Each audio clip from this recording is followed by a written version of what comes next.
Hey everyone, and welcome back to another video. And in this video, I'm going to show you how to switch to the accountant view on QuickBooks Online.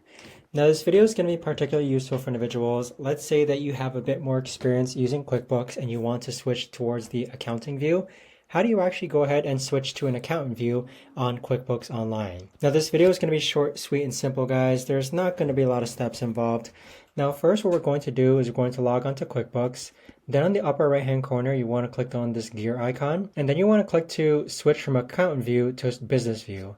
So right now I'm already in an accountant view, but if I want to switch to a business view, you just click on this. And then if you want to go ahead and switch back to an accountant view, same thing, you just want to go ahead and click on the gear icon again, and then switch from business view to accountant view. Click on it again. But that right there, guys, is the best and easiest way that I know of to actually go ahead and switch to an accountant view on QuickBooks Online.